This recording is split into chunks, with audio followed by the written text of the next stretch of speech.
Buenas noches, amigos. Es una patología que aparece y es aceptada dentro de la Clasificación Internacional de Trastornos del Sueño. La duración de este tipo de experiencias suele ir entre 1 y 3 minutos. Algunos estudiosos, que no hay muchos, aseguran que entre el 50 y 60% de las personas han sufrido en alguna ocasión, en diferentes tramos de su vida, estas molestas, estas inquietantes parálisis del sueño. En ese umbral, entre la conciencia y la aparente inconsciencia, en los brazos de Morfeo, en ese mundo que se abre cada noche ante nosotros, ocurren algunas cosas que a veces no se desligan de la realidad. Es como si una finísima membrana separase lo diurno de lo nocturno en nuestra mente. Y los seres nocturnos que pueblan nuestros miedos a veces aparecen. No deja de ser curioso el hecho de que muchos de esos seres son idénticos desde el principio del tiempo. Muchas de las figuras que aparecen hoy, quién sabe si esta misma noche, en diferentes puntos de España o del mundo, adornando los terrores nocturnos, son calcos de lo mismo que asombraba los cerebros de los babilónicos, de los etruscos, de los mayas, de los egipcios, de todas las culturas.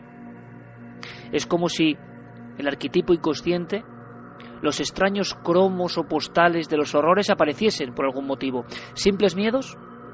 Es lógico pensarlo. ¿Qué nos dice la ciencia? Estamos, amigos, ante un tema clásico, y lo sabéis, del mundo del misterio. Un tema que tuvo un empujón importante hace ahora 25 años, cuando en Estados Unidos algunas personas empezaron a tener auténticos shocks o estrés postraumático por continuas visitas de este tipo de terrores. La vida diurna, la vida lógica, la vida racional, cambiada, marcada, a veces machacada por lo que ocurría en mitad de la noche, por lo que ocurría en algo que es mucho más que un término científico. Dicen que los sujetos que sufren la también molesta narcolepsia tienen una especial vinculación al mundo de la parálisis del sueño. En los niños se ha hablado de terror nocturno, en los adultos de visiones hipnagógicas o hipnopómpicas. ¿Qué son? ¿De dónde vienen? ¿Por qué en la mente antigua, no acostumbrado a los términos ni a los códigos, también se aparecían? ¿Están ahí desde siempre? ¿Qué sabemos hoy de los umbrales del sueño? ¿Hemos avanzado mucho o, por el contrario, como en tantas otras cosas, seguimos en mantillas? Yo no lo sé, pero por eso hemos empezado con un caso tipo, el de Sonia. Por ejemplo, en África se habla de cuando el diablo sube a tu espalda. Por ejemplo, en algunas culturas de Asia se habla del demonio del aplastamiento. Por ejemplo, y lo sé, las miles de personas que ahora mismo estarán diciendo y pensando, quizá entre sábanas, quién sabe, eso, oiga, eso lo he vivido yo.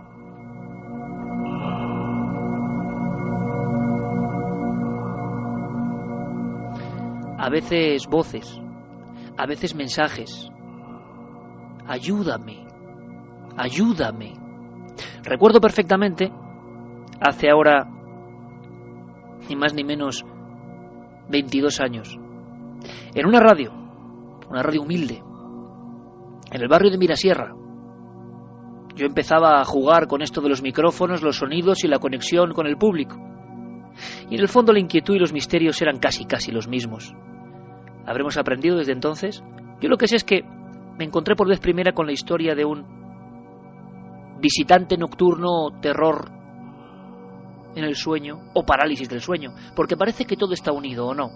Pero recuerdo perfectamente que un ingeniero contaba, de forma escalofriante a mi parecer, que durante noches sucesivas, en su piso de Madrid, de alto nivel, de alto standing, venía escuchando en la duermevela, qué palabra, ¿verdad?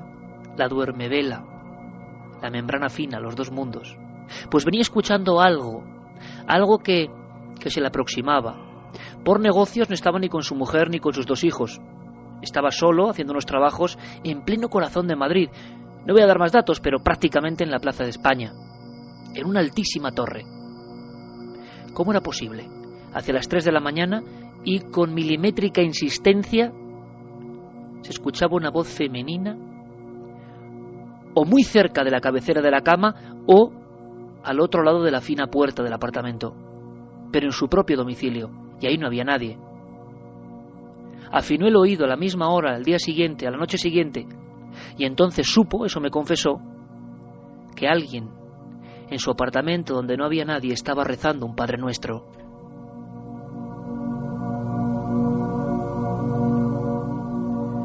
Y el rezo, el Padre Nuestro, se mantuvo durante varias noches.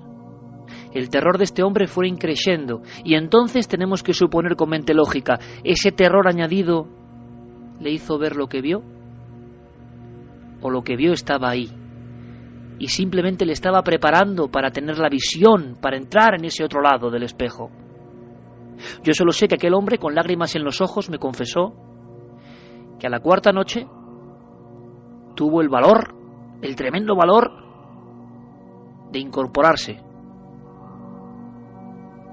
Me llegó a decir que encendió las luces, que se levantó, que de alguna forma quiso sorprender a la fuente sonora que se aparecía como en esa alucinación final. Sea como fuere, él vio algo parecido a un encapuchado arrodillado, a una mujer o un hombre con negras galas, encorvado, solo durante unos segundos. Me confesó que casi se le para el corazón en aquel momento, y esa sensación es la que han tenido muchos amigos y amigas que han confiado en nosotros, contándonos sus parálisis del sueño, porque en todos los casos, en la inmensa mayoría, hay una antesala. Sentimos una presión, sentimos que hemos despertado, pero no estamos del todo en la vigilia. Sentimos que queremos movernos, pero algo o alguien no nos deja. Sentimos que la respiración se agita. Y es entonces, mirando a lo inmenso de la negrura de una pequeña habitación, por ejemplo, observamos que algunas formas empiezan a cobrar vida. O en ocasiones es un rezo, o en ocasiones simplemente una palabra que dice ayuda, o tu propio nombre. Dentro de los tratados, de las clasificaciones de los trastornos del sueño, amigos, es sorprendente, en los libros médicos y psiquiátricos, encontrarnos con este tipo de fenómenos. Y en esos fenómenos entramos esta noche profundamente. Entramos de verdad para saber más, para saber si en 25 años, un cuarto de siglo, la ciencia ha avanzado. ¿Cuál será la respuesta? De momento, amigos, os dejo con otro caso, porque hay algo que en los terrores nocturnos o parálisis del sueño parece un clásico, que se repite en el 2011, que no pasa el tiempo por él. Uno sabe que no es exactamente un sueño. Uno sabe que no es exactamente una pesadilla que se ha quedado colgando en la visión cotidiana, no. Uno siente sobre todo lo que va a contar ahora Jaime Barros, otro testigo, otra persona, otro oyente. Uno siente sobre todo que en esos segundos, en su habitación, en el lugar donde sea, pasa algo y algo le acompaña. Escuchamos. A mí este fenómeno me pasa pues desde que tengo más o menos memoria. Desde los 3 años más o menos que yo recuerde que fue la primera vez hasta el día de hoy. Más o menos la media es 2 veces por semana. Quiero decir que estoy bastante acostumbrado a que me pase esto. Vamos, que he vivido toda mi vida con ello. Bueno, es algo complicado de explicar. Yo sí caso, esto me sucede antes de dormirme. Yo me voy a la cama, intento dormirme y entonces es que es muy complicado de explicar. Es como si la mente empezara a funcionar más rápido, hasta que como que cobra vida propia y empieza a correr, al margen mío. Entonces llega un momento en el que se para y no me puedo mover. Lo que sí que puedo hacer es abrir los ojos. Puedo respirar, pero no puedo mover nada más. Además, el cuerpo se me queda en un estado tal de relajación que incluso se me cae la mandíbula. 2 minutos, minuto y medio, cosas así. En cuanto a lo de oír voces y, bueno, imágenes no. Yo he sentido como estar acompañado, como una presencia ahí que da mal rollo, como sombras, y sobre todo más que imágenes, voces. De hecho es que recuerdo una en concreto que me impresionó bastante, que es la que más recuerdo, que oí una voz claramente, además que lo decía algo así como no te metas en esto. Voces que surgen voces que pueden ser nuestro propio inconsciente, por supuesto. Antes de empezar con todo el dossier, tenemos la fortuna, amigos, de que especialistas de primer nivel mundial os van a contar cosas. Luego quiero presentarlos. Sobre todo hay dos que son primeros espadas a nivel mundial, porque no muchos neurocientíficos, psicólogos, psiquiatras se han metido de verdad a escarbar en el mundo del sueño. Pocas veces se cuenta la historia de los sueños y sobre todo de sus trastornos, de la delgada frontera, ¿verdad? Antes, una mera opinión, una situación de cómo está ahora mismo la explicación científica al mundo de los sueños. Para sinceridad, ya lo conocéis todos, Manuel Martín Loeches, un científico, un director del área de neurociencia cognitiva de la Universidad Complutense de Madrid, uno de los máximos especialistas del cerebro. Y veréis, estamos acostumbrados, estamos siendo martilleados constantemente, no sé si tenéis esa sensación, yo sí la tengo, con aquello de que el cerebro casi es un mapa de nuestros actos. Cada parte del cerebro se corresponde a una reacción, todo tiene lugar en el cerebro, todo lo explica el cerebro. Bueno, por lo menos es lo que nos dicen. Ahora, cuando uno habla de verdad con los que saben del cerebro, saben que casi todo es profundo misterio. Y le pregunté a Manuel Martín Loeches cómo estaba el misterio de la parálisis del sueño, del contenido extraño de los sueños que no se marchan. ¿Cómo estamos ahora, 25 años después del inicio de todas las investigaciones? Los sueños a nivel de la neurociencia todavía son un gran misterio, son un gran enigma porque, para empezar, la teoría más aceptada es que dormir es una función que tiene que realizar el sistema nervioso para ahorrar energía, pero es que no se sabe mucho más cuál es la utilidad del sueño, puesto que habría otras maneras, digámoslo así, de ahorrar energía o de ser más eficaces, ¿no? Luego, los sueños, ¿por qué se tienen estas vivencias que además aparentan ser tan reales cuando uno las está sufriendo, las está viviendo? Pues realmente no se tiene ni idea. Ese podría ser, en boca de un científico sincero, el estado de la cuestión, la realidad. Cada noche entramos en un mundo del que suponemos cosas, del que intuimos algunos trazos, pero sabemos poco. Nuestro compañero Carlos Largo ha trabajado muy duro para elaborar y para componer casi las piezas del dossier. Uno de los objetivos era una doctora. Yo quiero que escuchéis a esta doctora norteamericana, que la escuchéis y luego, si os parece, la presentamos y comentamos el porqué de sus investigaciones. Una mujer valiente, porque ha tenido que anotar muchas pesadillas.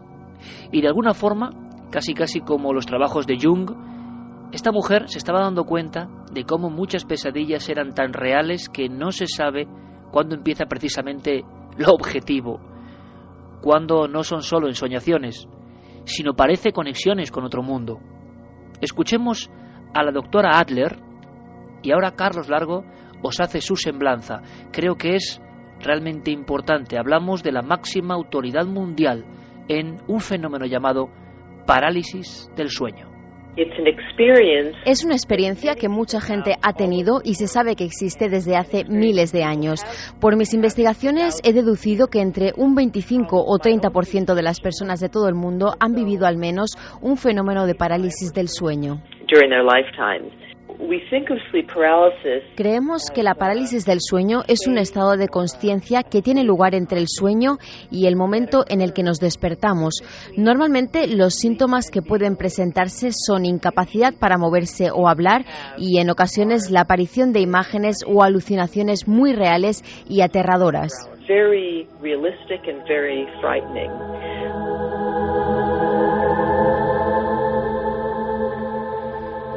Carlos Largo, compañero, buenas noches. Buenas noches, Iker. Sé que estás fascinado con esta historia, sé que conocer a la doctora Adler ha sido el inicio de un camino. Yo no sé si podemos contar a nuestro público quién es esta doctora tan valiente. Pues mira, para todo nuestro público, Shelley Adler, la doctora Shelley Adler, Es una profesora que lleva investigando muchos años en el Departamento de Familia y Medicina Comunitaria en la Universidad de California, en San Francisco, en Estados Unidos. Aparte es directora de educación en un centro de investigación que se llama Osher y ha conducido todo tipo de investigaciones con resultados muy sorprendentes, tanto en comunicación física, por ejemplo, etnomedicina y un dato curioso, el acompañamiento en la muerte a mujeres desatendidas y con pocos recursos. Pero quizá el campo en el que se ha conocido y ha tenido mayor fama y mejores resultados ha sido en el campo que estabas hablando, en el de la parálisis del sueño, la investigación de las pesadillas, el efecto nocebo y las conexiones que muchas veces hay entre el cuerpo y la propia mente. Ha publicado un libro, es autora del libro precisamente que se titula así, Parálisis del sueño, y la verdad es un trabajo completísimo, una investigación de más de 15 años, haciendo entrevistas, haciendo viajes, hablando con todo tipo de ciudadanos de todo tipo de nacionalidades y es un complejo muy muy importante en cuanto al estudio de los sueños y de todos los sucesos que ocurren cuando se hace de noche y vienen nuestras mayores pesadillas. Decía el gran Francisco de Goya en uno de sus más célebres grabados, aquello de el sueño de la razón produce monstruos. Muchos pensaron que era una clave política o incluso un alegato en favor del racionalismo. Cuando uno investiga a Goya, y os puedo asegurar, amigos, y no es no es lanzarme ninguna flor, pero aquí tengo unos 150 libros de Goya que me observan, he intentado comprender al personaje, nada más lejos del racionalismo que el gran don Francisco. Él decía que cuando la razón pasa a ese otro estado, cuando estamos en un mundo donde no podemos dominar con la lógica, y tanto que aparecen los monstruos. Vaya monstruos. La pregunta es, ¿tienen un mensaje para nosotros? ¿Tienen una cualidad terapéutica incluso para el individuo? ¿Vemos cosas por algo que sucede en nuestro interior o esas cosas pertenecen al exterior? ¿Son universales absolutamente? ¿O cada pueblo, cada raza las interpreta de una forma? ¿Se han construido religiones a través de estas apariciones? ¿Son quizá el inicio de las propias religiones? ¿Desde siempre aparecen en lo más profundo de la infancia?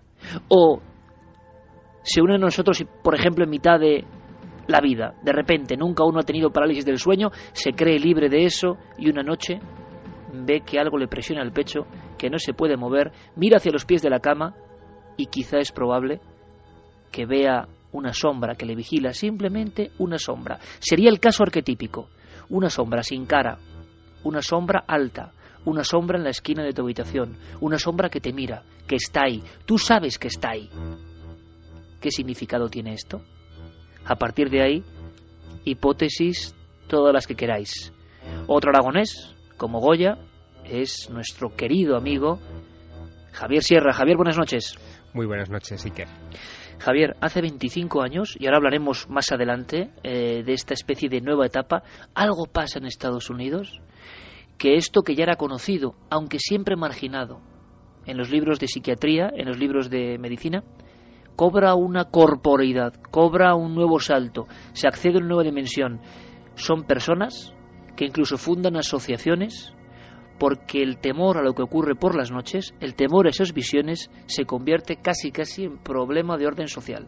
Lo que pasa me está mirando en estos momentos, porque tengo sobre la mesa un ejemplar de un libro que se publicó en 1987 en Estados Unidos, al año siguiente en España, que se titula Comunión, de Whitley Strieber. En la edición americana venía con un subtítulo todavía más inquietante, que era Una historia real, y una imagen que, se ha convertido casi en un arquetipo. Fue la imagen de unas criaturas que Whitley Strieber, famoso entonces escritor de novelas de terror, de ciencia ficción y en aquel momento también de novelas con cierto contenido ecológico, incluso de alegato antiamericano, estaban llegando a todo el público internacional. Y en esa imagen que me está ahora mismo contemplando distingo dos ojos almendrados, muy rasgados hacia los lados, con un brillo en las pupilas misterioso. No distingo muy bien el rostro porque está tapado por la tipografía de las letras del título y del autor, y lo que sí que tengo es la sensación de estar vigilado, una sensación que es sutil por el diseño de la imagen y que cuando uno atraviesa esa cubierta y lee lo que viene después, ya no se convierte en algo tan sutil, se convierte en algo mucho más presente. Efectivamente, Strieber tuvo contacto con algo. Él, 25 años después, nos contará esta noche que todavía no sabe qué es. Si eran extraterrestres, si era fruto de su imaginación, si era una experiencia onírica o si era una conspiración para acabar con su vida. No lo sabe todavía y eso lo convierte en un terror más que nocturno. Fantástico, Javier, fantástico, porque otro bombazo, Strieber en persona, nos va a contar 25 años después lo que vivió, la interpretación, la reflexión. Porque, fijaos, amigos, un médico estudioso, erudito francés, bautizó el tipo de visiones que pueden acontecer en ese umbral del sueño como hipnopómpica o hipnagógica. En ese umbral del sueño a la vigilia, al despertar, los últimos fragmentos del sueño quizás se entrelazan, o al revés, de la vigilia al sueño, hipnagógica, cuando estamos cayendo en ese profundo vértigo. A veces nos despertamos, ¿verdad? ¿Lo habéis sentido? Esa caída tremenda, que algunos creen que es un primer paso en una especie de mapa de código que no entendemos. Y es que estamos intentando, como siempre, descifrar la naturaleza, todo lo que nos pasa, lo que interpreta nuestra mente, con nuestras herramientas. Creemos que todo se va a someter a eso, pero lo que es claro es que pasan una serie de fenómenos y que solo tenemos ideas para interpretar qué pueden ser. Estos dos tipos de visiones, estos dos tipos de secuencias que parece que advierten de algo al dormir o al despertar, causaron ya a principios del siglo XX una enorme impresión. De inmediato, y está ocurriendo hoy en nuestras vías de contacto, miles de personas de toda condición y cultura aseguraron haberse sentido acompañadas o vigiladas, como decía Javier, por eso. Por eso, precisamente, Carlos Largo, compañero, abrimos líneas de contacto. Por ejemplo, en nuestro muro de Facebook, en la nave del misterio, ya hay un sinfín de reacciones. Hoy nos interesa especialmente vuestra opinión, vuestros casos. Vamos a ver si sacamos algo en claro. Y también, por supuesto, una encuesta interesantísima que Guillermo León ya ha puesto en nuestra página web, ikerjiménez.com. Abrimos líneas, Carlos. Pues como bien decía Iker, hemos puesto una encuesta en la página ikerjiménez.com. En esta ocasión vamos a preguntar a los oyentes si han sufrido alguna de estas anomalías del sueño. Pueden señalar varias opciones. En primer lugar, hemos señalado sonambulismo, hablar dormido, visitantes nocturnos o parálisis del sueño. Si quieres, ya tenemos datos porque además está siendo una encuesta que tiene bastante participación. Vamos allá. De momento, un 43,3% dicen hablar dormidos, un 29,3% dicen tener parálisis del sueño, 13,8% dicen tener sonambulismo y el 13,6% dicen haber tenido estas visitas nocturnas. Parálisis del sueño, visitas nocturnas, sonambulismo, todo esto entraría dentro del mundo no muy bien controlado porque no es lógico, porque no se somete a ninguna ley, porque no tiene un principio y un final siempre igual. Este mundo extraño serían las parasomnias. Y hay muchos tratados, algunos no están muy lejanos, los tengo aquí, y hablan de trastornos del sueño. Años 60, años 70, no ha variado mucho lo que conocemos de ellos, no ha variado mucho. Los testimonios y lo que se ve parece que son lo mismo. ¿Desde cuándo? Esa es la pregunta. ¿Desde cuándo? Preguntemos a la doctora Adler. Entremos un poco en materia desde el principio. Ella ha estudiado, ha dedicado su vida y lo sigue dedicando a saber algo más de un área que nadie quiere entender. Atención, lo lógico, muchos científicos, muchos investigadores saldrán pompeteneras con la explicación de que son como residuos del disco duro. Es como cargar energía, es como recomponer las piezas, todo tipo de cosas, pero lo cierto es que quien vive todo esto o quien sueña simplemente sabe que hay unos argumentos muy potentes, una especie de creatividad ajena a nosotros bastante fuerte. En la historia antigua, ¿cuándo comienzan estos sucesos? ¿En qué momento? La doctora Adler nos lo cuenta. Hay evidencias arqueológicas que vuelven atrás miles de años, donde hay experiencias tempranas que parecen mostrar que ya hubo una tradición sobre la parálisis del sueño. Concretamente, en tiempos de la civilización siria y babilónica, había un espíritu llamado Alu que atacaba por las noches a las personas. Y hay escritos de la época que lo muestran como una especie de ropaje cubriendo a las personas, impidiéndoles moverse o respirar. Esas descripciones son reconocidas hoy en día por personas que han padecido una experiencia de parálisis del sueño. Los síntomas de pensar que estás despierto y ser incapaz de moverte o hablar han existido desde hace años y coinciden con lo que muchas personas han sentido en la actualidad. Hay otras características adicionales como calor en tu espalda mientras duermes, mucha presión en tu pecho, dificultades para respirar y la sensación de que algo malo te acompaña de forma muy cercana. Casi todos estos síntomas son idénticos en muchas culturas del mundo y se vienen dando desde hace miles de años.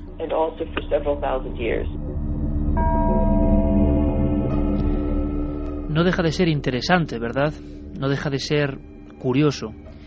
¿Por qué muchas cosas las compartimos de forma universal? ¿Por qué muchas cosas se transmiten sin que haya ningún tipo de nexo cultural, económico, sociológico? ¿Por qué aparecen en nuestra mente, esa mente maravillosa, esa mente tan compleja que parece que nada puede alcanzar a sus maravillas? ¿Por qué también la mente tiene esa pequeña portezuela donde a veces ocurren cosas desagradables, desde luego?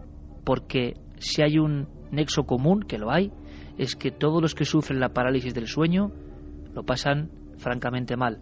Pero amigos, esta noche también hemos hablado con especialistas para arrojar y dar un poco de luz, para saber cómo se puede mitigar ese sufrimiento. Porque esto no es un tema del misterio para que la gente diga, uy, qué escalofrío. Hay que ir un poco más allá. Hay gente que lo pasa mal de verdad.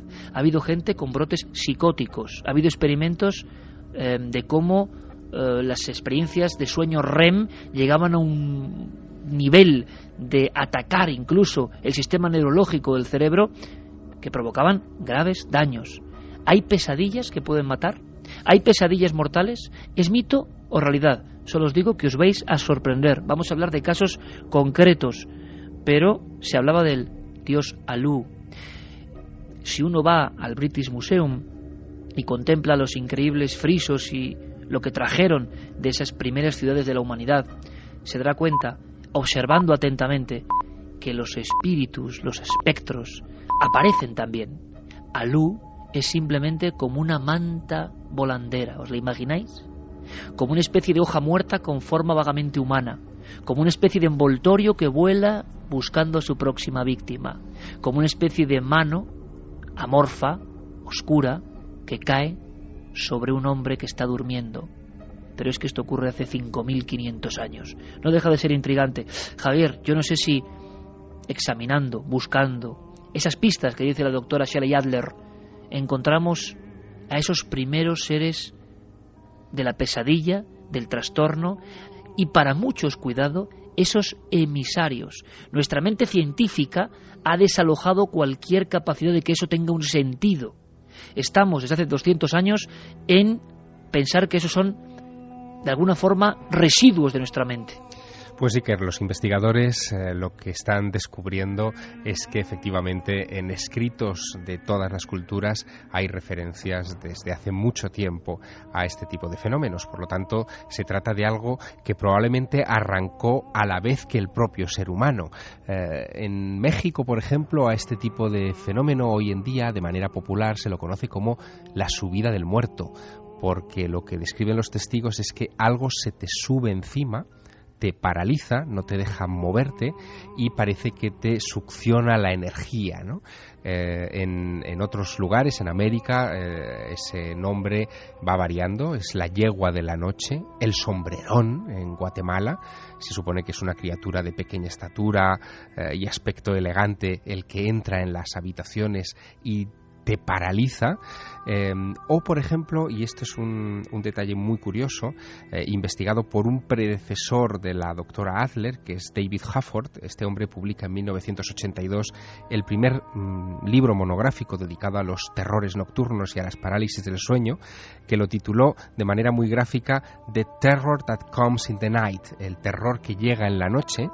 Y él hablaba de cómo se había encontrado en islas de Canadá con el relato de la vieja bruja, una señora que atacaba fundamentalmente a niños y ancianos en el interior de sus dormitorios, los paralizaba y de nuevo también les robaba la poca o mucha energía que tuvieran. Pero fíjate, podemos dar un paso más. Hay textos, algunos muy tradicionales, que esconden información sobre trastornos del sueño. Por ejemplo, La Bella Durmiente. No sé si en alguna ocasión incluso nuestros oyentes se han detenido a pensar en ese cuento, ¿no?, en el que una muchacha queda dormida durante una gran cantidad de tiempo hasta que, llega el príncipe y la despierta con un beso. Bueno, pues el tema de la Bella Durmiente, el hecho de que una persona pueda dormir ininterrumpidamente durante un largo periodo de tiempo, y que encontramos también en otros mitos como el cuento de Washington Irving de Rip Van Winkle, un aldeano que se queda dormido 20 años bajo un árbol a poco de que comience la revolución por la independencia de los Estados Unidos y se despierta dando gritos a favor de Jorge III, el rey de Inglaterra, sin saber que ya las colonias ya no existen. O el mito de los 7 durmientes de Éfeso, que es paleocristiano, donde 7 cristianos son perseguidos por un emperador y se despiertan en una cueva en la que se refugian años más tarde, siendo ya la cristiandad gobernado por otro. Bueno, pues esto parece que tiene una conexión con un síndrome que hoy tiene un nombre moderno, es el síndrome de Klein-Levin. Aproximadamente, es un síndrome muy, muy, muy raro. Se conocen muy pocos casos, pero se da siempre en la adolescencia. Personas que pueden caer dormidas durante 22 horas al día, apenas se despiertan 2 o 3 horas para asearse, para comer algo y vuelven otra vez a caer indefectiblemente dormidos. Ese sueño paralizante también puede llegar a durar, Iker, 1 década. Hay casos de 1 década investigados en hospitales en Estados Unidos y en Europa, y que no tiene explicación para los científicos, no saben por qué se da. Es otro de esos expedientes a sumar a la enorme cantidad de anomalías del sueño que conocemos.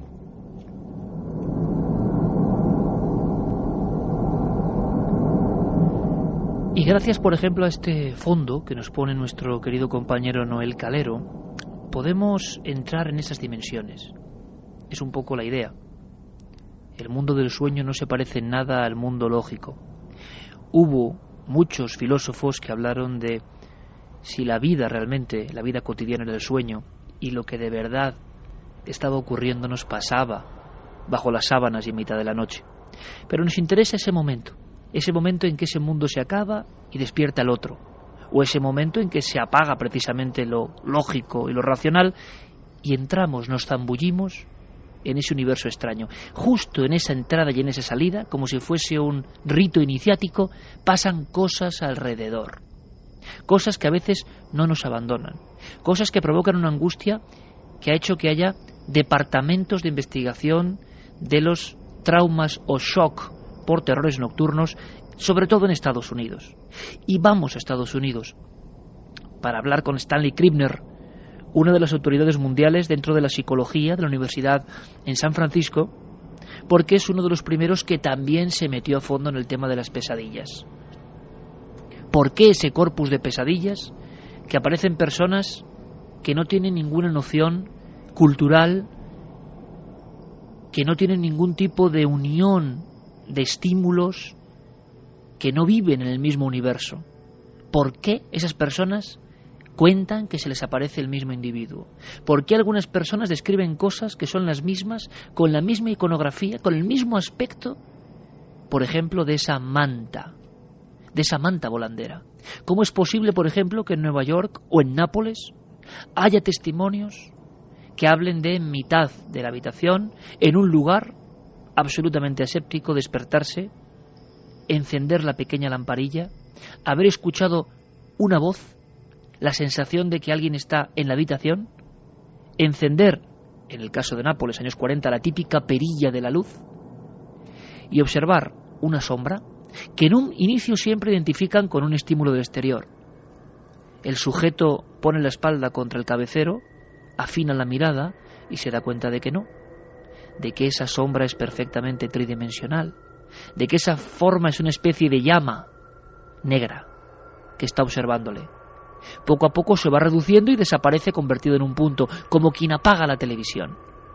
¿Cuántas veces en muchos de los fenómenos extraños que tanto nos gustan y perseguimos, los testigos, incluso en plena vigilia, han dicho aquella imagen de un niño que miraba, aquella imagen de un individuo en la esquina de la habitación se apagó, uniéndose en sí mismo hasta acabar de una forma atomizada, como cuando se apaga la televisión?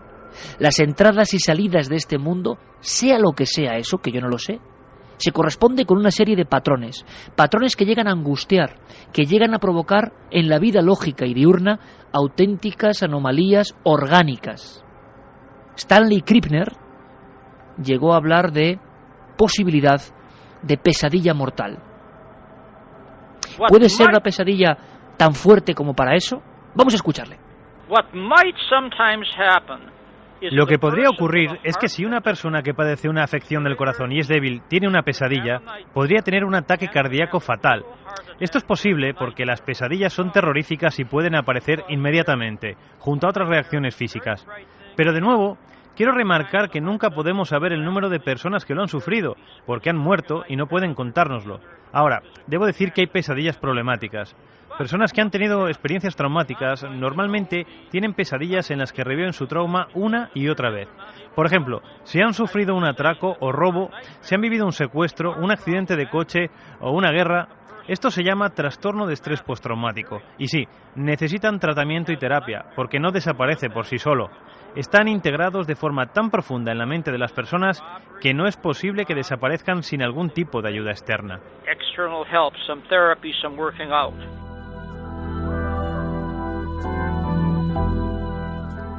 Sabíamos que la doctora Adler había pasado años investigando una serie de muertes extrañas en una cultura muy concreta, con unos condicionantes muy concretos, y donde algunos de sus miembros aparecían con rigor mortis, los ojos todavía de terror, y en ocasiones mirando un punto de la habitación. Habían sufrido un infarto u otro tipo de anomalías o shocks internos, con la sensación, a decir de los familiares incluso, de que extraños visitantes accedían a su mundo en la noche. Ahondemos un poco más con la asepsia de Manuel Martín Loeches, repito, uno de los grandes de la neurociencia en nuestro país. Los científicos más lógicos pueden llegar a imaginar pesadillas tan intensas, tan indistinguibles de la realidad que pueden provocarnos un infarto. ¿Esto es posible? ¿O nos encontramos con anomalías, digamos, que rozan la leyenda urbana? Escuchamos a Manuel Martín Loeches.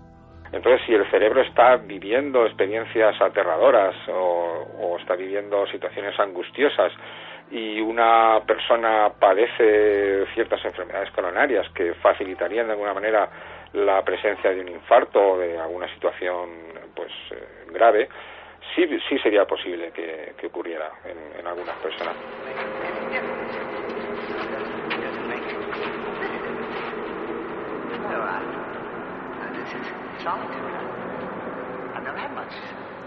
Existen estas historias, existen estos casos. Es más, algún investigador español, simplemente dejo ahí los datos, apareció muerto en su domicilio, en su cama, y la policía hablaba de la increíble, de la terrible mueca de terror. Y era un terror que no parecía ser simplemente elaborado por el dolor. Parecía que alguien había muerto de miedo. En una pesadilla se habló mucho de esa historia y quizá un día la contemos con detalle. Javier, ¿tiene algún otro caso importante de pesadillas que matan?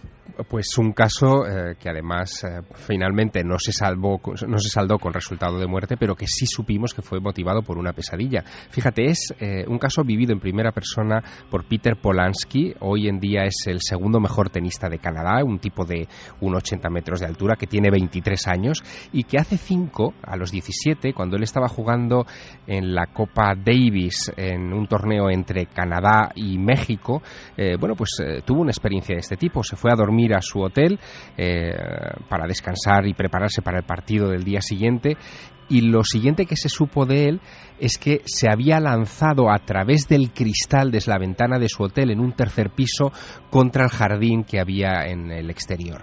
Se salvó de milagro, pero se rompió las 2 piernas, hubo que operarlo, más de 400 puntos de sutura, una operación de 5 horas, meses en silla de ruedas para su rehabilitación, y lo que contó es estremecedor. Él dice que en un momento determinado se sintió paralizado al poco de quedarse dormido, o de lo que él creía que era el haberse quedado dormido, y notó clarísimamente la presencia de un hombre armado con un cuchillo bajo el umbral de la puerta de su habitación. Fue tal el susto que se llevó que no dudó ni un momento en arrojarse atravesando el cristal de la ventana de su habitación al vacío.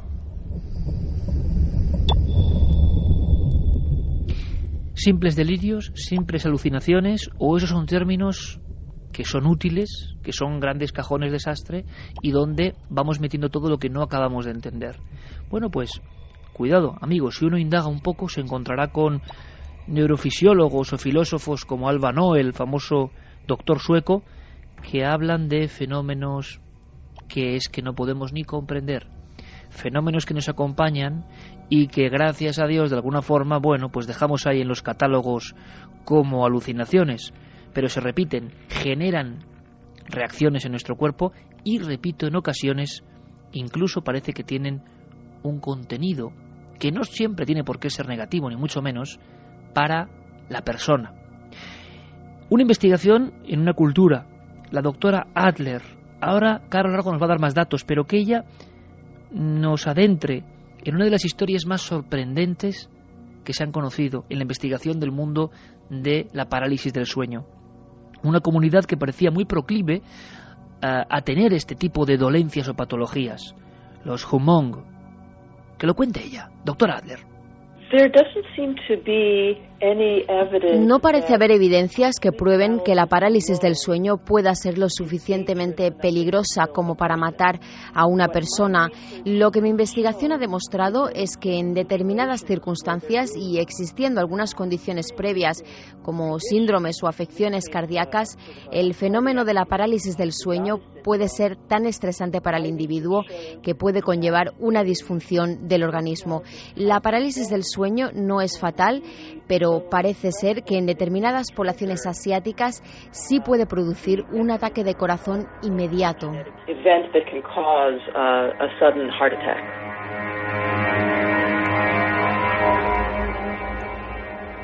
Ataque de corazón inmediato. Relativo todo esto a un sueño o una pesadilla que a veces tiene el mismo aspecto. Así lo cuentan algunos supervivientes. Sin duda es un tema interesante, es un tema de la mente humana o ajeno a la mente humana, yo no lo sé. Carlos ha podido investigar, ha visto los tratados de la doctora Adler, ¿sabe algo más, Carlos? Pues Shelley Adler, como decía Siker, se da cuenta en un momento concreto en los años 80, cuando en enero de 1981 un hombre de unos 29 años de edad procedía de Laos concretamente, de ese pueblo que tú mencionabas, los Hmong, que los llamaban el pueblo maldito de Laos, porque eran refugiados inmigrantes residentes en Estados Unidos, que procedían de ese conflicto bélico de Vietnam, que en los años 70 perdió los Estados Unidos. Eran un pueblo que fue entrenado, en este caso por el país estadounidense, para acabar con las fuerzas de Vietnam del Norte. Ese conflicto bélico acaba con un montón de muertes de este pueblo y, cambian de país y viajan hacia Estados Unidos. Como decíamos, en el año 81 muere este hombre de 29 años de edad, es encontrado muerto en su cama, en Oregón, no estaba enfermo y su muerte parece ser que fue inmediata e inesperada. Pero tan solo 2 días más tarde, otro hombre más mayor, de 47 años, fallecía Estaba con su mujer, se había acostado tarde, estaba viendo la televisión, se había marchado a dormir, y su esposa, en medio de la noche, como su marido empieza a respirar profundamente, a gran velocidad. Ella intenta sacudirle para sacarle de ese sueño, pero pronto se da cuenta de que nada puede hacer. Su marido había fallecido también. Son 2 casos, pero no los únicos, porque anteriormente, en el año 77, otro hombre en Oregón había muerto con los mismos síntomas. En principio, los especialistas intentaron investigar. Las autopsias no revelaron la causa de la muerte. Nada se sabía de por qué estos hombres de ese pueblo, de esa civilización, los Hmong de Laos, antiguos refugiados, habían muerto. Pero ya en los años 80 se empiezan a apuntar otras causas. Es lo que se ha llamado con el síndrome de muerte súbita nocturna, una enfermedad o un fenómeno totalmente fatal en el que por la noche estos individuos, como decíamos, plácidamente durmiendo, empiezan a notar, en este caso los testigos que lo han visto, cómo la respiración empieza a acelerarse, de tal forma que acaban con su vida. Varios casos, y esta doctora empieza a investigarlos, y yo no sé qué conclusiones sacó, si al final relacionaba un tipo de parálisis del sueño, si al final llegó a tener datos concluyentes, pero fue el trabajo de alguna forma que le hizo famosa en Estados Unidos a la doctora Adler. El síndrome de muerte súbita nocturna, tal y como nos comentaba la doctora Adler, se comienza a pensar en que puede ser generado por una situación de estrés de estos inmigrantes al cambiar de cultura e incluso de algunas costumbres religiosas. Todo ello provocaría una depresión y que generaría quizá fallos en el sistema de conducción eléctrica del sistema cardíaco de los hombres. Pero Iker, hay un dato muy contundente.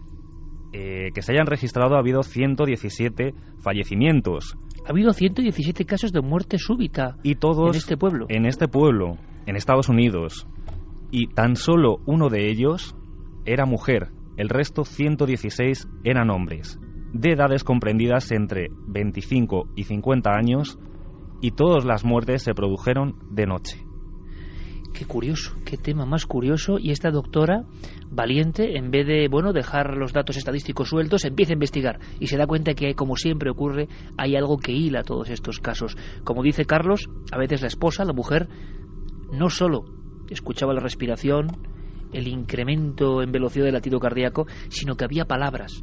Muchos amigos en la encuesta y amigas están hablando de que han hablado en sueños. Pues en estos casos, las palabras a veces se referían a la presencia de esas pesadillas o de esos seres. Vamos un poco más allá. Y ahora, Carlos, preparamos una primera batería de testimonios. ¿Qué nos está llegando en esta noche en la cual nuestra nave radiofónica de Milenio 3 en la SER abandona lo ordinario, lo lógico, lo racional, lo tangible y se sumerge en un mundo de fantasías para unos y rotundas verdades malditas para otros, que están ahí y que merecen nuestra curiosidad? Vamos a escuchar de nuevo al doctor Stanley Krippner, Universidad de San Francisco, porque la división entre hipnopómbico e hipnagógico está ahí y es importante. Estos fenómenos son fundamentales para entender la segunda mitad del siglo XX y el inicio del siglo XXI en torno a muchos de los llamados encuentros con lo absurdo o fenómenos paranormales. La constante está ahí, pero el doctor tiene sus propios apuntes y hasta sus propias teorías. Muchas personas dicen haber visto fantasmas, demonios o extraterrestres de otros planetas, y en realidad son sueños, o lo que es más común, el propio imaginario que presentan cuando están entrando en el sueño o cuando están saliendo de él. Se llama sueño hipnagógico, cuando alguien está a punto de dormirse, o sueño hipnopómpico, cuando alguien acaba de salir de él. No es exactamente un sueño, sino una imagen mental que se produce cuando acaban de levantarse o acaban de dormirse, confundiendo así su realidad.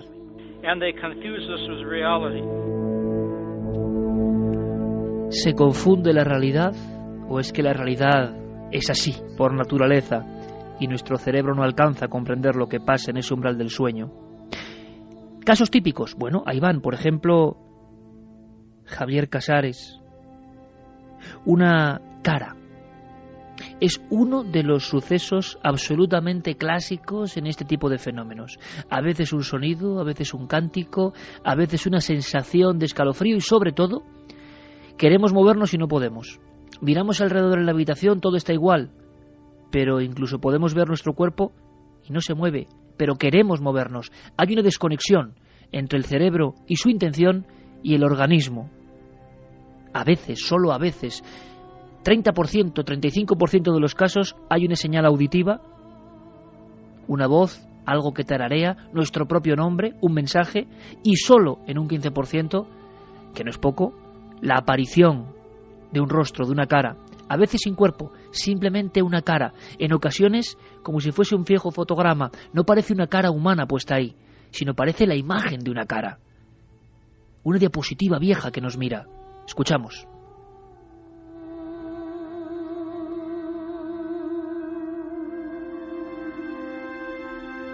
Ya el caso más fuerte quizás, que fue con el que más asustó mi madre, fue una noche que ella estaba durmiendo en la cama y se despertó porque notó como que tenía un peso encima del pecho. Ella se despertó toda asustada porque no se podía levantar y según cuenta ella, dice que escuchaba o que le dio la sensación de escuchar a alguien que le pedía ayuda, o sea que le estaban gritando ayuda. Se asustó, levantó los brazos para cerrarlos, los cerró y en ese momento ya sí que se pudo levantar. Entonces lo que hizo fue ponerse su bata y salió a las oficinas del cuartel a pedir que por favor llamaran a mi padre porque estaba esa noche de servicio, a ver si es que le había sucedido algo o qué es lo que pasaba. Ayuda, un mensaje y la sensación de estar acompañado por alguien. Y también, como decíamos, fragmentos, más testimonios, más casos. De pronto lo que es algo auditivo se convierte en algo visual. Una noche, estando acostado, pues apareció en la habitación una cara de color verde y estaba como flotando.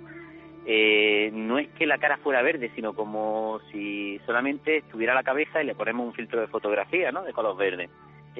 Ya cuando encendí la luz y consciente de que estaba despierto, pues ya, pues como un niño, pues avisé a mi padre, pegué un grito y apareció mi padre. Y al aparecer mi padre por la puerta, miró a la puerta la cabeza y desapareció. Y eso quedó ahí.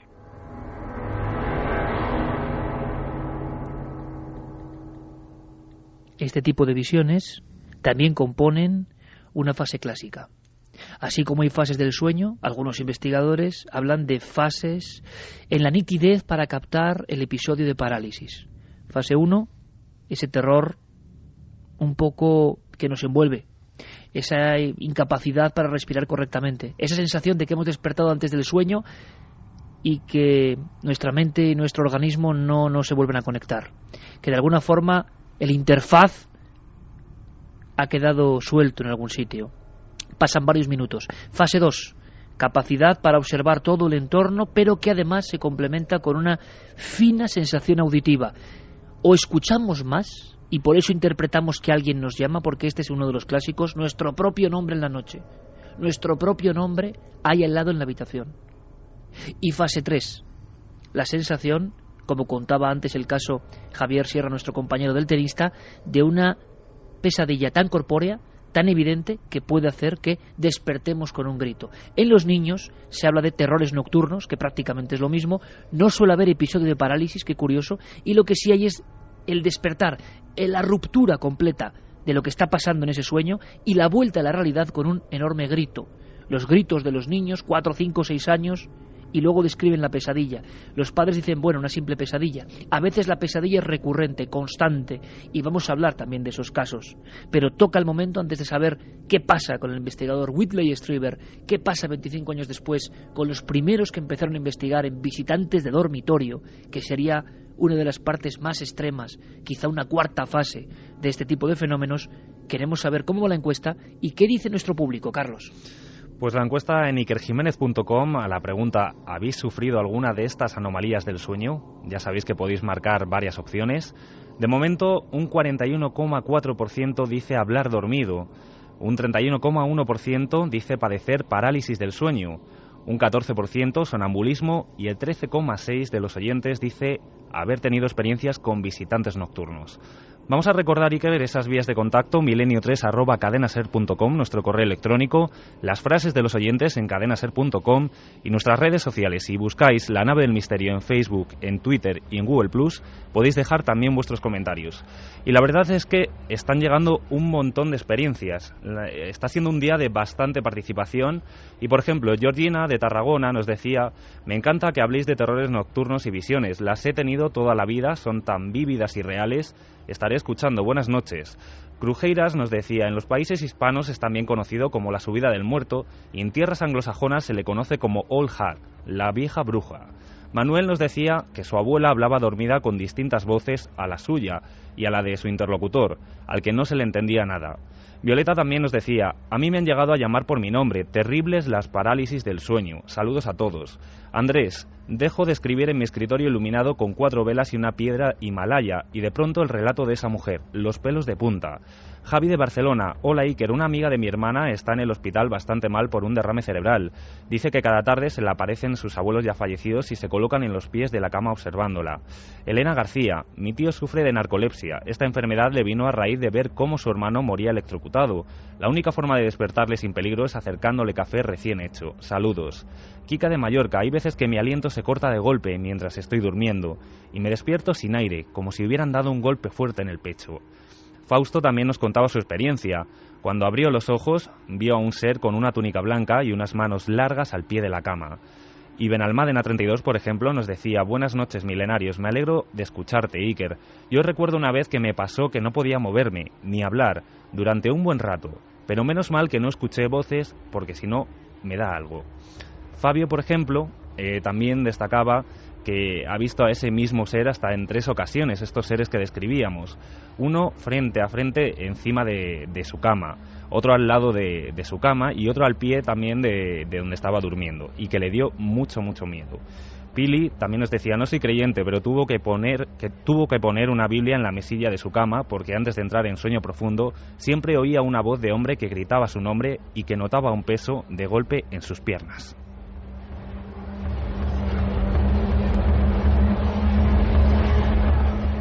De alguna forma, Noel Calero, a los mandos de esta nave radiofónica del misterio, nos pone todo ese barullo, ¿verdad? Todo ese barullo onírico que está en algún lugar, todas esas voces que algunos dicen que son de la locura y que vienen a vernos, o desechos de nuestra propia mente. A mí un día, un hombre creo que bastante sabio me dijo algo inquietante en la provincia de Málaga, algo así como que todos somos emisoras y cada uno llevamos puesto nuestro dial, más o menos lógico. Aquellos a los que llamamos locos tienen simplemente una desviación del dial, están escuchando otras frecuencias. Creemos que están locos, pero quizá esas frecuencias están ahí, se pueden escuchar, están presentes. Solo hace falta sintonizar, o mejor no. Lo cierto es que en esta panoplia de mensajes, rápidamente, Carlos Largo nos acaba de contar en vuestra voz casi todas las características, ese golpe en el pecho, esa especie de manos que bloquean las piernas. Todo eso, ¿cómo lo explica la ciencia oficialmente? Bueno, primero, la ciencia explica poco oficialmente, pero si hay un argumento que hay que dar, es más o menos que en las fases 3 y 4 del sueño no REM, del sueño que no tiene movimientos oculares rápidos, de un sueño profundo, pasan algunos de estos fenómenos. El sueño se queda impregnado ahí, despertamos, pero nuestro cuerpo todavía no se ha incorporado. Y en ese umbral que nos parece más largo, pero que son segundos, acontece la sensación de angustia, de presión del pecho.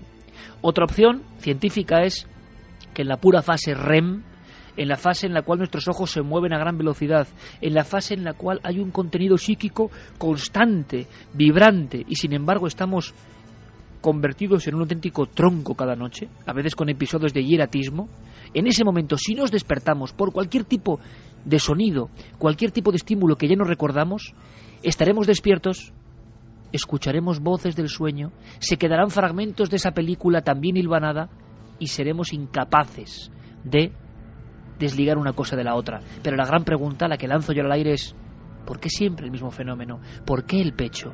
¿Por qué hasta algunos artistas antiguos hablaban de un demonio subido al pecho? ¿Por qué siempre con las mismas fases? No deja de ser inquietante, ¿verdad?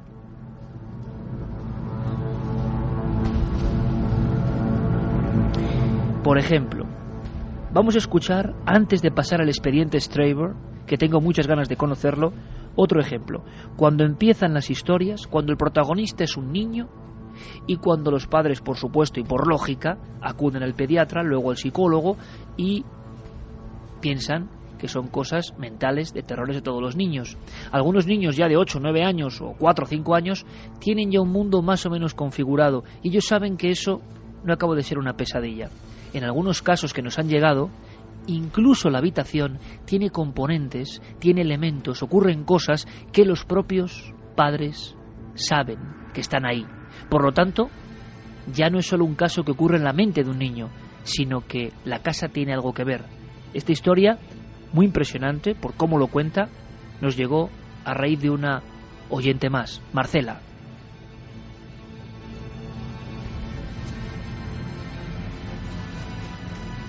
Empieza con muchas pesadillas por la noche, empieza a orinarse en la cama, muy despistado, con muchísimos dolores de cabeza. Incluso lo está llevando al neurólogo porque los dolores de cabeza eran al despertarse. Y dicen que en un niño no es normal, que cuando hay falta de vista, pues los dolores de cabeza aparecen a lo largo del día, no al despertarse. Que los niños no tienen preocupaciones ninguna y por la noche no golpes en la cabeza, entonces no tiene por qué doler. El neurólogo dijo que estaba todo bien.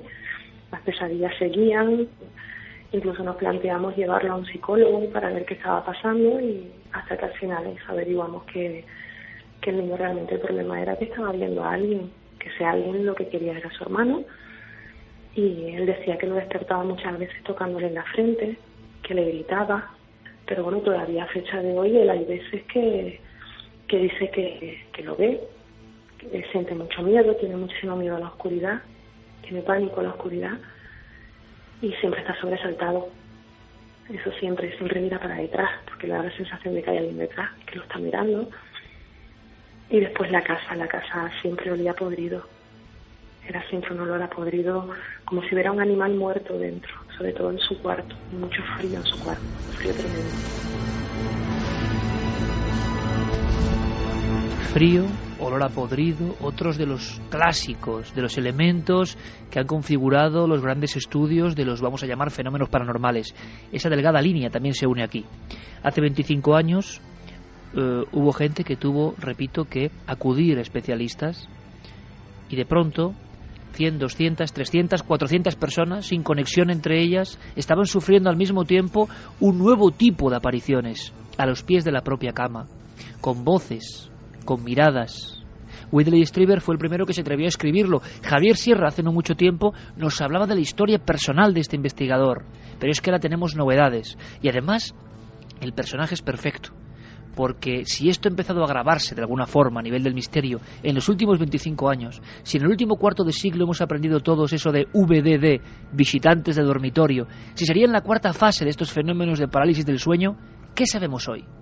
Loeche nos decía que a nivel de neurociencia hemos aprendido muy poco, que en general los sueños siguen siendo el mismo mundo inescrutable. Y de esto, Javier, ¿qué te ha contado Strieber?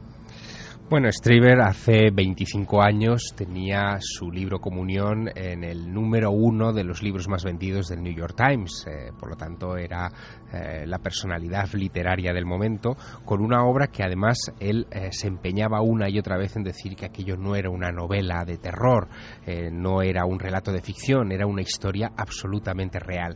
Lo que esta tarde hemos podido hacer con él en una conversación distendida que hemos mantenido por teléfono desde su casa en Santa Mónica, en California, es rememorar el inicio de todo y en qué situación se encuentra ahora mismo su autoinvestigación sobre lo que él vivió en una tarde de Navidad de 1985.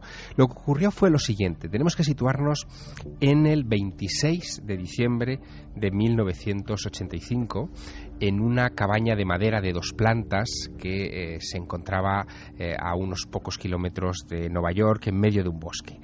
Él había decidido pasar los días de fiesta de la Navidad con su hijo pequeño y con su esposa Anne, y allí, agazapados en aquellas 4 paredes de madera, poder de alguna manera recrearse en la enorme nevada que había caído aquellos días alrededor. Aquel 26 de diciembre después de haber estrenado el nuevo trineo del hijo de Whitley y de haber cenado el resto de la comida de Navidad del día anterior, se acostaron pronto y a las 11 de la noche más o menos, me contaba Whitley que ya debían estar absolutamente dormidos. Había conectado la alarma porque aquello era un bosque y él tenía miedo de que la casa pudiera sufrir algún tipo de asalto. Se había colocado su escopeta de caza debajo de la cama, en fin, por si acaso, nunca la sacaba de allí. Y en un momento determinado, en medio de la noche, él abre los ojos, se incorpora y siente que en la planta de abajo, en la sala de estar, donde está la chimenea, donde han dejado el trineo, de repente hay un ruido extraño, un ruido como de torbellino. Le da la sensación de que la casa, al menos la planta de abajo, está llena de gente, pero se asoma al panel de la alarma, ve que no ha saltado y decide, sin echar un vistazo siquiera, de una manera un poco extraña, volverse a meter en la cama, arroparse y dejar pasar el tiempo. El caso es que no termina de dormirse porque las puertas dobles de la habitación, 2 puertas de madera, de roble, que están entreabiertas, de repente comienzan a bascular, especialmente una de ellas. Se da cuenta de que hay algo que la está moviendo desde atrás, desde la zona más oscura. La habitación en la que están es una habitación con las ventanas abiertas, fuera es de noche, es un bosque, como te decía, pero la claridad, hay luna, y la claridad de la luna refleja sobre la nieve y hay cierta atmósfera en la habitación que le permite ver los perfiles y las formas. Así que con esa luz ve cómo detrás de uno de esos portones de roble se está asomando poco a poco una figura. Es una figura que no logra identificar, la ve como muy grácil, muy estilizada, de pequeño tamaño. Él se queda paralizado, no logra moverse, y estupefacto ve cómo esa figura va abriendo poco a poco la puerta y va asomándose. Lo que ve Iker no es humano. Ve 2 agujeros grandes, oscuros, muy negros por ojos, y una piel extraña debajo de una especie de armadura, de algo que él tampoco logra identificar muy bien. Y de repente todo funde a negro, no sabe qué es lo que ocurre durante un tiempo indeterminado, y cuando abre los ojos se encuentra completamente paralizado, con la extraña sensación de estar flotando en algún lugar que ya no es su casa, que es diferente. Ha visto, o cree haber visto, hojas, ramas, como si lo hubieran succionado hacia arriba. Tiene la sensación de estar en algún lugar por encima de su casa y la impresión fidedigna de que ha caído en una trampa. Y entonces nos cuenta lo que pasó. Y terminé en una habitación donde me pareció que había gente que no era normal. Eran muy extraños, tenían grandes ojos, eran muy bajos y no, francamente no sabía qué hacer. Estaba completamente bloqueado, no sabía cómo salir de allí. Era como un sueño, pero estaba despierto y allí mismo.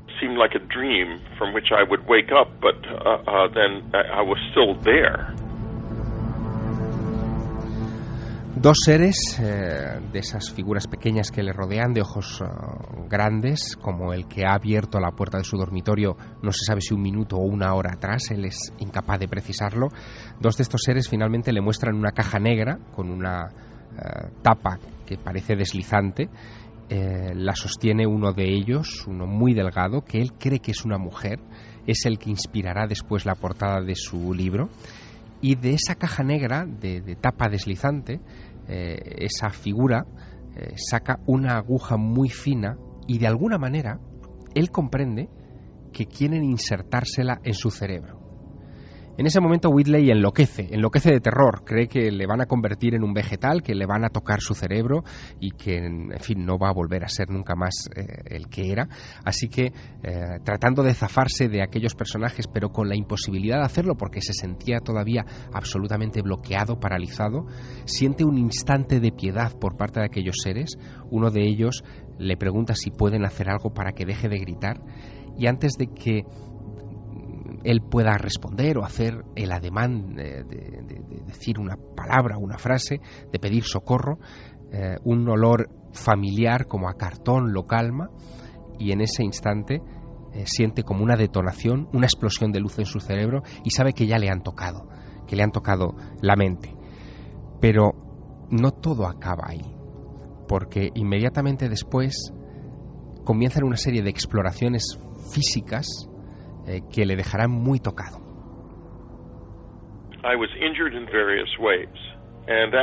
Fui agredido de diversas formas y después de un día o así acudí al doctor porque me resultó obvio que algo había cambiado para mí y pensé que había sido atacado.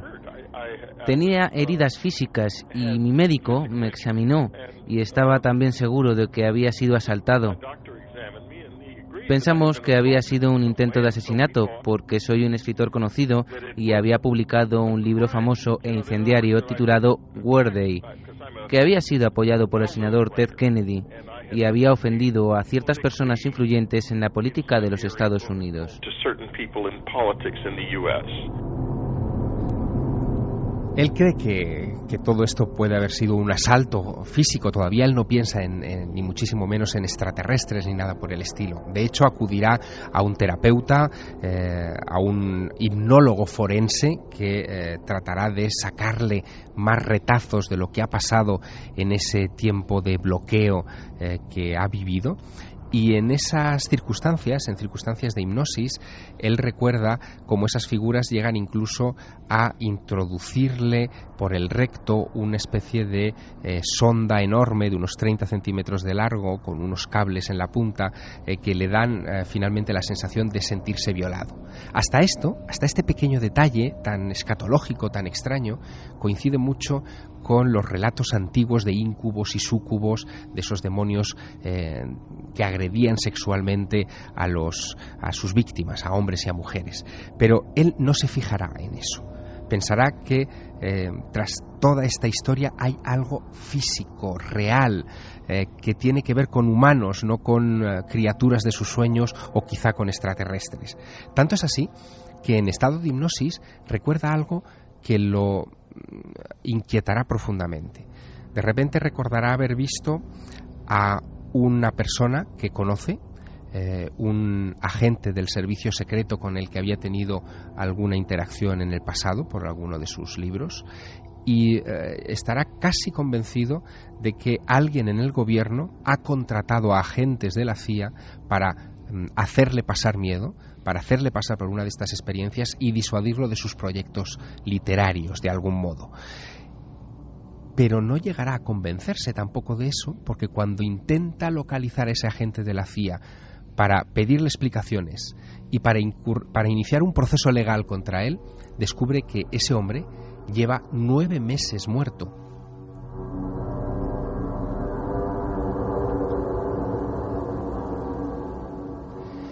Y empieza a preguntarse qué es entonces lo que le ha pasado. ¿Cómo es posible que haya visto a alguien que llevaba 9 meses muerto, que haya visto a figuras que le recuerdan a extraterrestres? ¿Cómo interpretar todo esto? Y poco a poco comienza a formularse sus propias ideas al respecto. Si algo desconocido me sucedió, le está pasando a miles de personas de todo el mundo. Lo mismo, y no ha sido estudiado adecuadamente ni entendido como se merece. Hay mucho secretismo a su alrededor aquí, en los Estados Unidos. Los Estados Unidos son un país extremo para los secretos, muy secretista.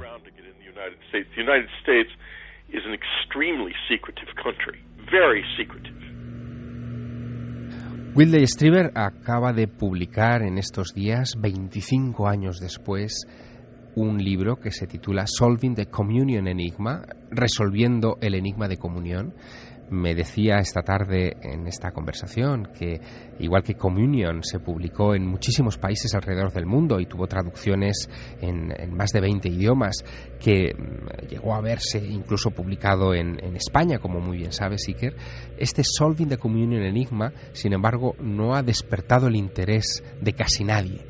Y no lo ha despertado porque sus conclusiones, cree, no son tanto pro-extraterrestres. Él no está del todo convencido de que detrás de todo esto estén los extraterrestres. De hecho, esa visión de ese amigo suyo muerto de la CIA le ha hecho recapacitar mucho sobre qué clase de fenómeno está viviendo. Tiende más a pensar que se trata de una creación de su mente, o algo que conecta con un inconsciente colectivo, absolutamente planetario, que muchas personas están viviendo este tipo de experiencias porque nos abocamos a un periodo de mutación planetaria y de percepción de la realidad importante, y a ese respecto llega a una conclusión bastante curiosa. Esto no es lo que parece. Científicos de otro planeta que vienen a estudiarnos. Esto es algo sobre la vida y la muerte que no terminamos de entender en absoluto. Whitley Strieber, 25 años después, sigue sin tener respuesta.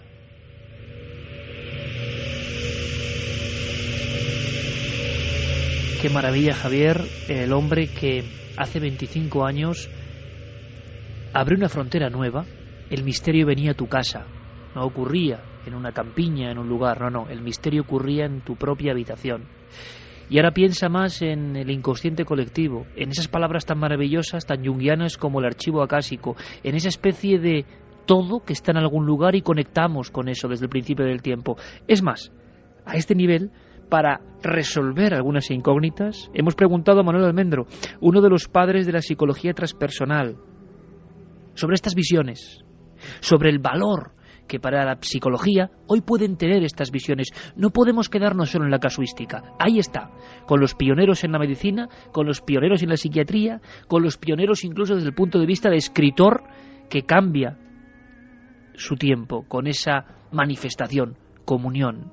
Pero ahora, a la hora de encontrar respuestas, se encuentra tan solo como todos nosotros. Le hemos preguntado a Manuel Almendro, en el ámbito de la psicología más avanzada, ¿esto tiene un valor? ¿Esto va más allá? Desde la psicología occidental se sabe muy poco sobre esto, excepto en algunos casos como Jung o como Asayoli, que han investigado más a fondo eso.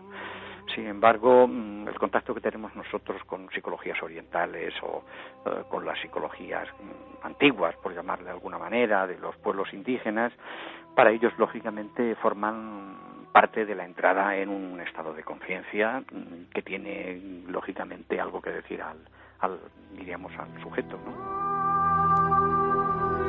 Es decir, toda esta pesadilla, toda esta cosa violenta, toda esta cosa que llega a nosotros y que no somos nosotros, según los antiguos, examinados, analizados, tienen un mensaje para nosotros. Tenemos que aprender ese mensaje. Están ahí por algo. Quizás somos nosotros mismos conectando con algo para decirnos algo.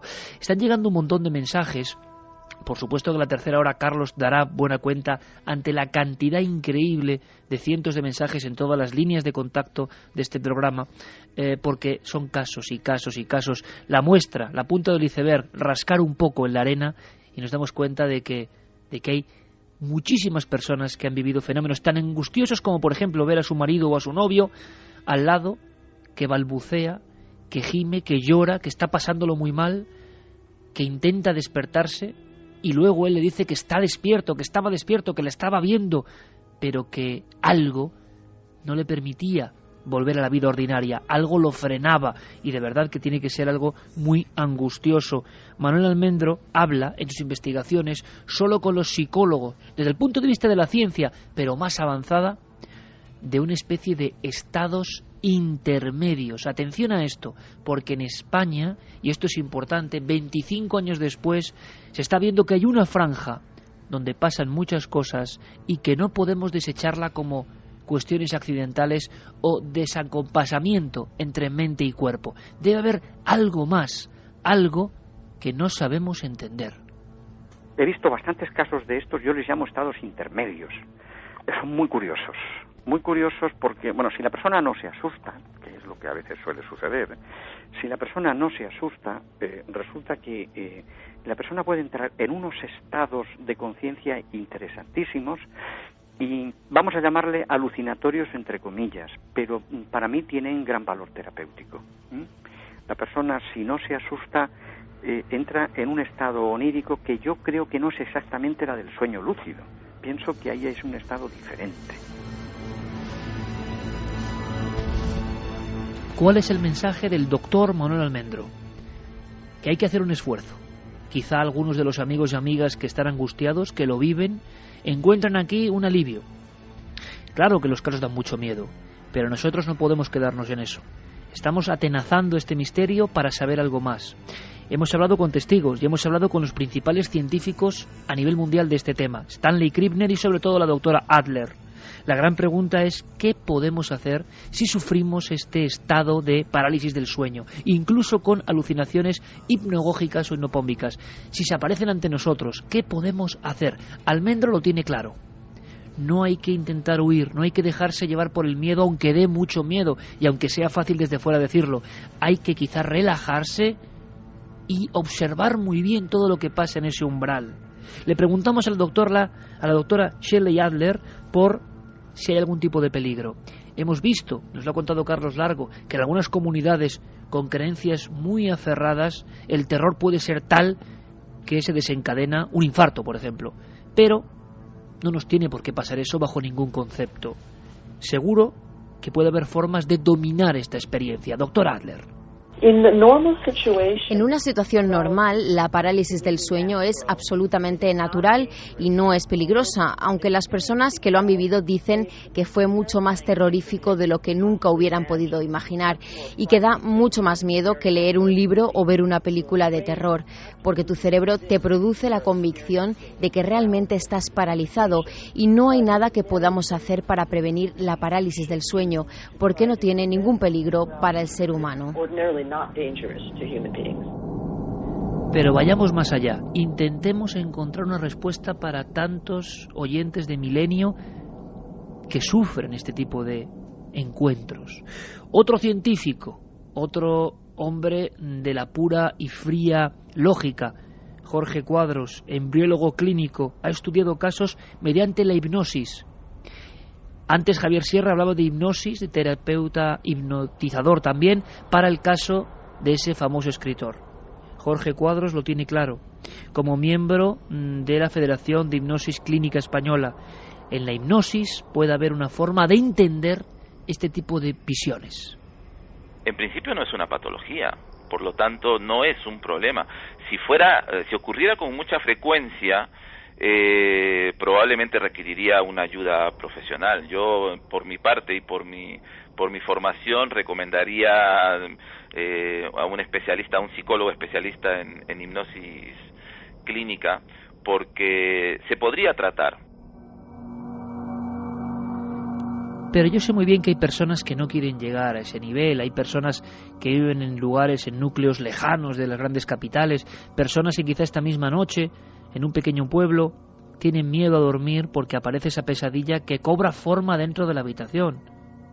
Por ejemplo, un niño con viejos ropajes, una mujer que mira fijamente sin decir nada junto a la cama. Es que eso ocurre. Hay más posibilidades de enfrentarse a eso. Una estudiosa de estos fenómenos como Isabela Herranz nos habla de la posibilidad de dar un paso más, de relajarse en vez de angustiarse. Suena fácil decirlo, pero ahí lo dejamos por si a alguien le sirve el consejo. La mejor manera para superar la parálisis del sueño es hacer precisamente lo contrario de lo que hace todo el mundo. Es decir, en vez de querer despertarnos, que es cuando nos entra la angustia y vemos que no podemos movernos, de ahí viene la parálisis, lo mejor es intentar volver a dormirnos. Entonces, cuando hacemos eso, lo más fácil es que se nos pase el episodio, ¿no? ¿Será así? Sería interesante que muchos de los amigos y amigas que están confesando esta noche que viven estos fenómenos nos cuenten si les ha servido de algo. Terminamos con Manuel Martín Loeches, una autoridad en la neurociencia, una persona que nos ha dicho al inicio del programa que sobre este ámbito desengañémonos, no sabemos nada, estamos como hace 50 años, sabemos los fenómenos, bajo ningún concepto la causa, no se dejan atrapar, pero ¿habrá algún tratamiento? ¿Podremos tener cierta esperanza? ¿Podremos defendernos incluso de las angustias que nos producen repetitivamente este tipo de apariciones? Pues en principio no conozco de ningún tratamiento. No creo que haya un tratamiento eficaz, puesto que no se puede intervenir. Quizás inducir o mentalizar a la persona de que antes o después ese estado se va a acabar, que no se angustie, porque muchas veces la situación de angustia que se vive en esos momentos a veces empeora más que facilita el proceso de despertar del cuerpo. Entonces lo mejor es evidentemente relajarse y bueno, pues esperar a que se salga de ese trance, ¿no? Pero no hay ningún tratamiento específico. Es curioso, Javier, no sé qué opinas, que estando en los tratados de trastornos del sueño, estando tan bien especificado, estando dividido por fases, siendo tan compartido por la audiencia hoy y hace 10 años cuando hicimos un programa de esto en Milenio, sin embargo, la única opción es eso, relajarse. Quizá haya que probarlo, ¿no? Quizá haya que enfrentarse a esa visión, pero tú bien sabes que quienes sufren todo esto, por los testimonios recogidos, viven tanto miedo que toda la capacidad de raciocinio, de pensar voy a relajarme, parece que se anula, ¿no? Porque el miedo es paralizante también, pero aquí nos enfrentamos a una paradoja muy curiosa. Estamos hablando toda la noche, sobrevolando toda la noche el mundo de lo onírico, porque esto de alguna manera se produce en la frontera entre la vigilia y el sueño, o entre el sueño y la vigilia. Es decir, es el momento en el que nuestra percepción cambia de un modo a otro de manera radical, y lo hacemos todos los días de alguna forma. Bueno, pues es curioso porque incluso la neurociencia sigue desconociendo a fecha de hoy cuál es la función exacta del sueño. Debe ser muy básica, debe ser muy necesaria, sin duda lo es, pero la función exacta sigue desconociéndose. Los expertos siguen discutiendo sobre esa cuestión. Hay muchas teorías, desde la que sostiene que es el precio que tenemos que pagar para que podamos aprender y recordar, hasta otras que son simplemente de carácter más fisiológico. Nadie tiene la respuesta, Iker, nadie. Y si no la tienen en un asunto como el tema del sueño, cuanto menos en las anomalías que rodean el sueño. Y yo creo, Javier, que es muy interesante decir esto, ¿y sabes por qué? Porque hay que gritarlo, como acabas de hacerlo. Es decir, estamos bombardeados constantemente por la sensación, y muchos neurocientíficos también se rebelan, aunque, bueno, a ver quién es el valiente que da el primer paso. Yo he dado un nombre de un hombre que me ha impresionado con su trabajo, repito, fuera de la cabeza, Alba Noe. Hay muchos grandes científicos que de verdad han dicho, sabemos poco. ¿Por qué se dice que sabemos tanto? Claro que sabemos cosas, claro que se hacen experimentos, pero en ámbitos como el sueño, casi nada, en el que penetramos, en ese universo penetramos todas las noches todos los seres humanos, y no sabemos qué ocurre. Podemos interpretar con nuestra mentalidad, esperando que nuestra mentalidad domine la realidad y esto se adapte, y conscientes o creyendo que tenemos la respuesta. Sin embargo, cada noche penetramos en un mundo que sigue siendo tan desconocido como lo era para el hombre babilónico que soñaba con esa manta oscura que se aproximaba. Hemos dado algunos datos. 25 años después, hay que decirlo,